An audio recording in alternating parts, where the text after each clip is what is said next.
Good morning, everyone. Welcome back. We are going to continue on with our programming here at the POLITICO Speakeasy at the GlobeSec Forum. Thank you guys so much for being here in the room, and we have wonderful guests also joining us online.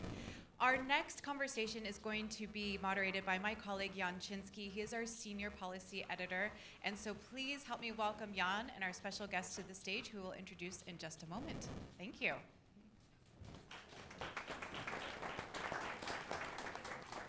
Thanks very much. Welcome to the panel, and I'd like to welcome our guest, who is Sweden's Defense Minister, Jonson, to talk about the future of NATO and the state of European security and a bit about the conflict in Ukraine. I'd like to launch in right away in how the back and forth over troop deployments in Poland was seen by Sweden. What message does that send about the reliability of American security guarantees, especially as it appears that the latest decision by Trump was, the way he linked it was his personal relationship with the Polish president. What does that say about the way that America now thinks about force deployment in Europe? Just let's zoom out a little bit and just remember that several administrations have been telling the Europeans they have to shoulder a much larger responsibility for own security. In the national security strategy that came in December, the message was very clear that, of course, the US is prioritizing the Western Hemisphere, secondly the Indo-Pacific, and Europe comes maybe third or fourth, so that was a clear message. The national defense strategy, saying it in a slightly different fashion as well, sending the message to us Europeans, be ready. So we're not surprised, and we're taking a lot of measures in order to mitigate and compensate for a time when the US will have a less solid footprint than they have today on the European continent. And you can always discuss about how the message was conveyed and so forth, but in the big schemes of things, we're not surprised, and we're taking measures in order to step up for us to, as European allies, to take this shoulder this larger responsibility. Where do you see there is Mark Rutte has been talking about this, and the European Union is involved, and other countries are talking about as well, of enhancing Europe's defense capabilities, and as you said, the ability to sort of stand more on their own. How do you assess that in light of that, the rising worry about a potential attack from Russia? Sure. There's a lot of talks about troops numbers, and they're really much higher now than they were 5 years ago on the European continent, somewhere around 85,000, and the US said this. American troops. Yeah, American troops, absolutely. And then they have this called dynamic force engagement that they rotate in and out, and we appreciate that. But the numbers, of course, is one thing. The strategic enablers is another. We are, of course, still very dependent on American power projections when it comes to space capabilities, long-range strike, air-to-air refueling, and so forth. So what is important is, of course, that this transition and this rebalancing is done in consultation, but also that done in an orderly fashion. Because what you're seeing across Europe right now is of course, a massive rearmament. There's no other way of describing it as well. So we are laser focused on ensuring that we can transform economic clout into combat power really quickly as well. It takes a little bit of time because we have a challenge now with a mismatch with industrial capacity, and then of course the demand is much higher than the supply, and of course there's a lot of red tape to cut on making sure that we have a much more efficient acquisition process. I think we're on the right trajectory. In the big schemes of things, this is a historic time for Europe. And so there's this message coming out of the U.S., and as you said, it's been a long-term one of Europe has to spend more on defense, has to become more self-reliant on defense. Yeah. But then there's an often clashing message out of Washington is continue to buy lots of American weapons and a wariness of any kind of buy European provisions. How do you see that, especially from a country which has one of the more integrated defense industries? Absolutely. This is an area where I think Sweden punch above its weight for being a 10 million country, because we can design our own submarines and our own fighter jets, very advanced IFVs and artillery systems and so forth, and I think global eye. But for me, I come to this perspective as a consumer. I know there are ideas floating around now with reviewing the procurement directive that you should have a European preference. I would advise against that, because right now what we need now is increased production and closing off the European market from our American friends or from our friends in Asia, I think would be very wise. Now, my responsibility first and foremost is to get weapons in the hands of the Swedish warfighters.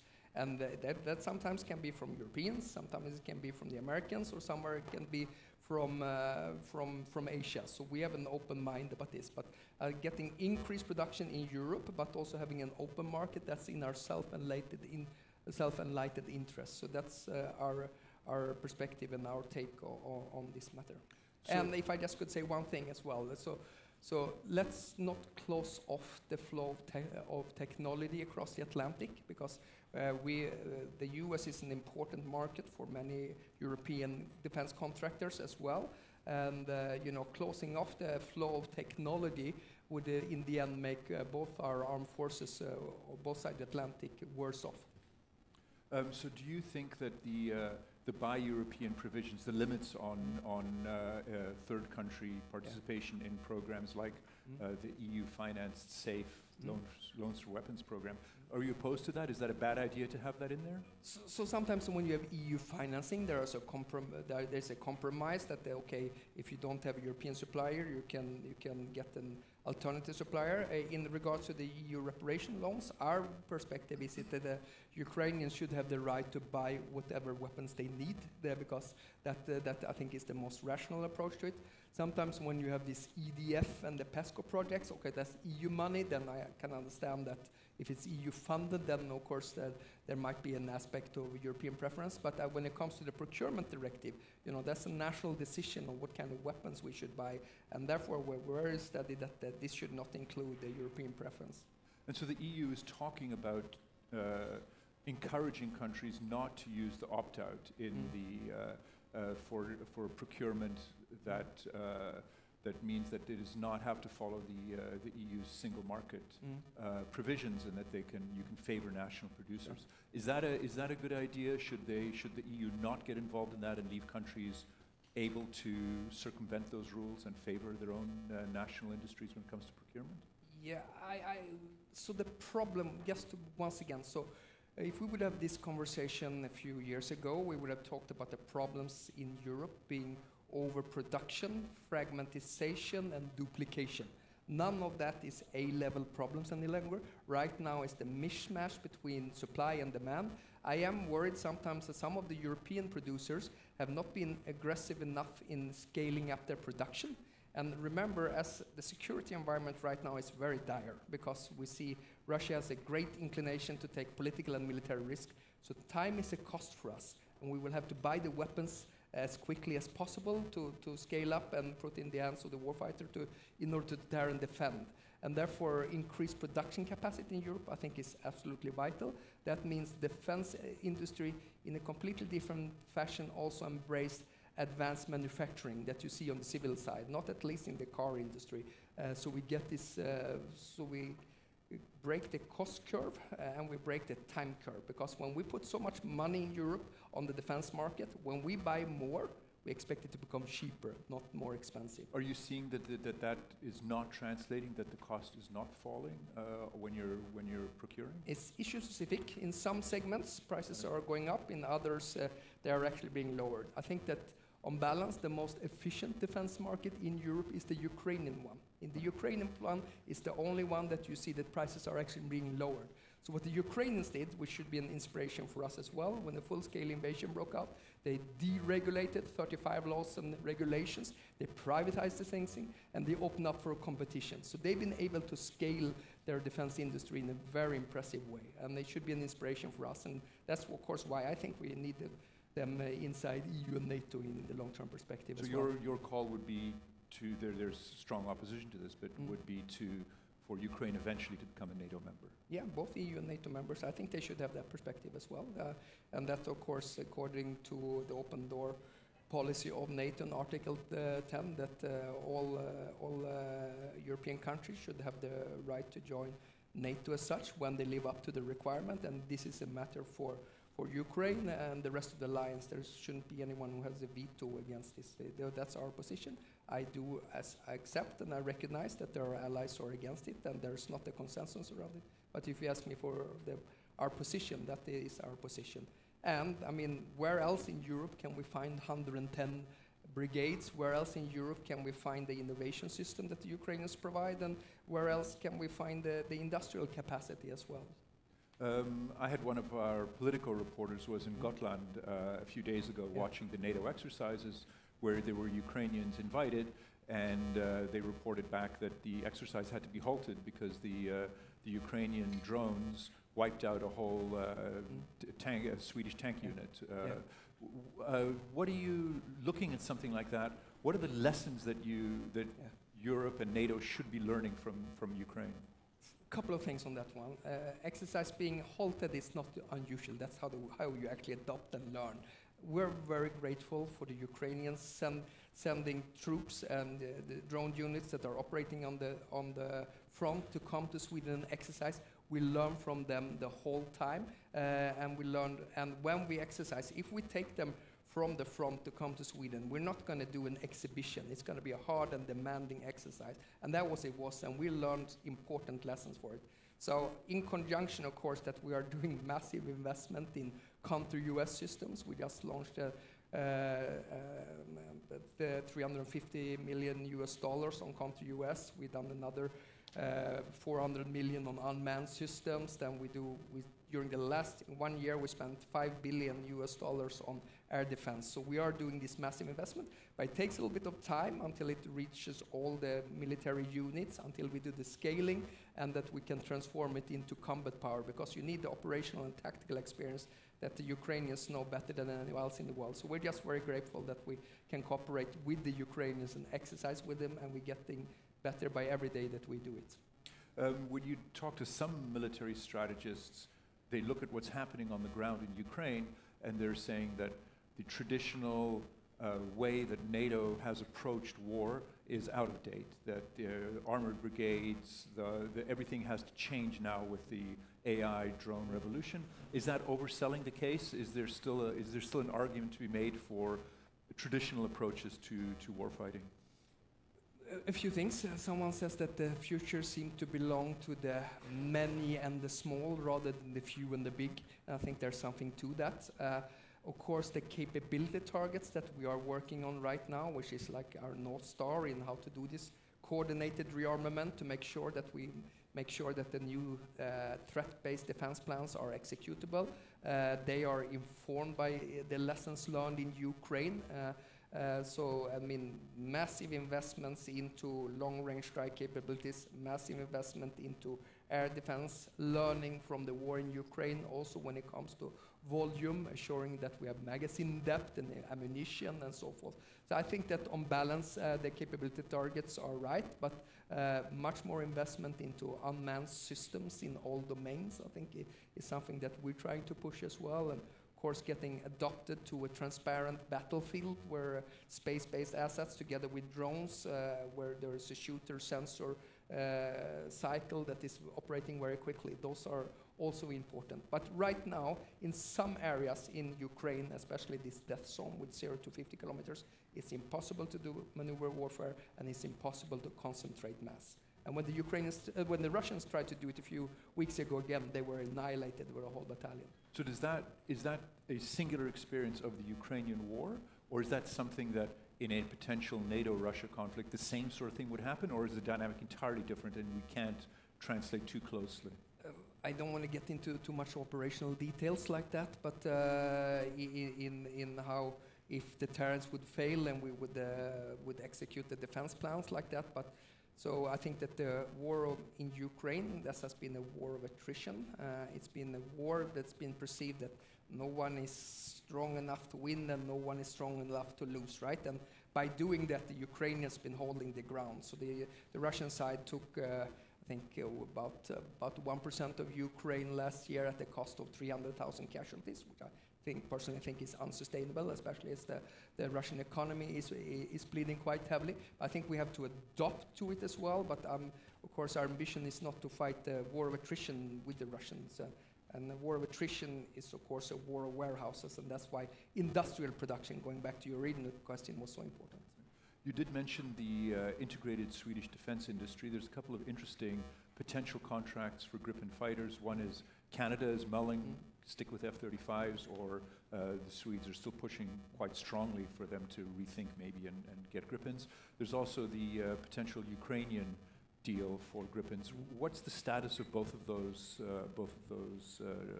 potential deals? I don't want to say that we're pushing the Canadians. The Canadians, as a sovereign country, they decide which operational need they have for their air force. So that's entirely for Canada to decide. So we have a much closer relationship right now with Canada than before we joined NATO. We have, for example, a mechanized battalion in what's called FLF Latvia, which the Canadians are a framework country for. We're cooperating a lot in the Arctic. We're one out of 7 Arctic countries within the alliance. So our bilateral relations is really strong, and there's a good collaboration with Saab and Bombardier around the global eye and so forth. But the fighter aircraft is for the Canadians to decide, and when they decide, so forth. On the Ukrainians, I had Minister Fedorov in Stockholm just a few weeks ago.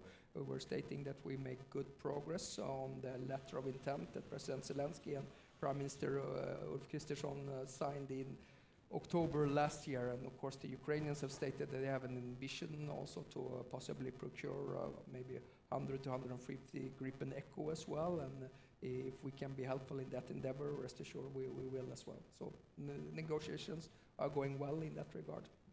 How do you see the security architecture? You're a new NATO member, but the security architecture of the Nordics, where my understanding is that you essentially have a semi-integrated Nordic air force, as the countries all work very closely together. Canada is kind of like now a semi-Nordic country, which are, you're sort of in, that they're sort of beyond NATO structures in a sense. There's the UK-led initiative as well, which brings countries from the region together. Is this an effort to create structures that may be faster reacting, that are not tied to NATO?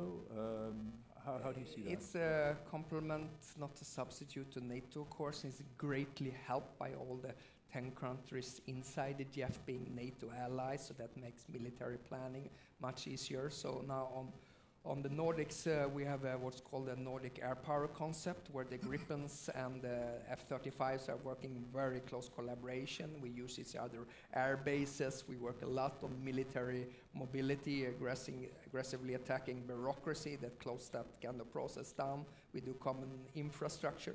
So I think what happened with the Nordic flank is really tremendous. And just to go back a little bit, so if Russia had one objective with Sweden and Finland, of course, it was to keep us outside of the alliance. This is the mother of all unintended consequences for Russian strategic thinking, if you ask me. And collaboration among the Nordics and the Baltics are flourishing like it never done before.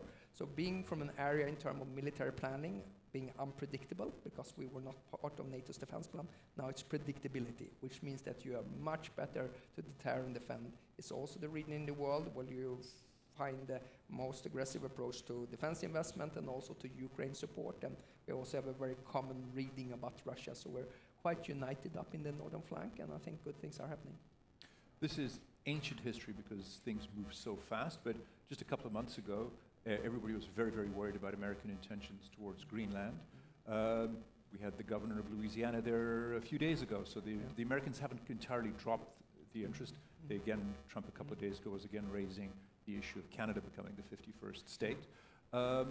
What impact did that whole Greenland gambit have in Sweden and on the perception of America?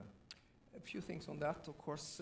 In regards to Greenland, we've been very clear on this. This is a matter for Greenland and for Denmark and no one else. And in regards to sovereignty, we were very quick on our feet also to send staff officers doing exercises on Greenland. Which is astonishing, that you're essentially sending staff officers. You know what's potentially coming, so you're sending them to protect against the United States. No, we don't. You don't say that. No, what we do is to do reconnaissance in order to do exercises, because I think there is a point to be made that we should pay more attention to the Arctic, that falls a large responsibility for Sweden as one of the A7 countries as well. So we send our National Guard there, our Home Guard, we send our Army Rangers there, our Gripen fighters were conducting part of Northern Century exercises between Greenland and Iceland and so forth. We have what's called FLF Finland, we're the framework nation for FLF Finland. That's also been conducted predominantly north of the Arctic Circle, creating strategic dilemmas for Russia as well, not just playing in defense in that regard. So that's some of the approaches. Shouldering a larger responsibility for the Arctic in the alliance, I think is very natural, because you see Russia resettling a lot of the infrastructure they had in the Arctic region before. You also see quite a lot of Chinese research vessels being there, Chinese calling themselves near Arctic countries, but when it comes to the sovereignty of Greenland, that's a matter for Greenland, that's a matter for Denmark. And you know, when we don't agree with the Americans, we tell them so, and then when they don't agree with us, they tell them like that, and that's how it should be. So that relationship still exists of being able to honestly talk back and forth? Well, yeah, we convey the message, and they know the message, and they let us know when we don't agree, that's how it should be. I mean, we are very clear on, I think the Nordic solidarity when it comes to Greenland has been very strong and very coordinated as well. Thank you very much for agreeing to take part in our panel today. After a short break, my colleague Nick Vineker will be back with our final interview with Lithuanian Foreign Minister Kęstutis Budrys. Thank you very much. Thank you.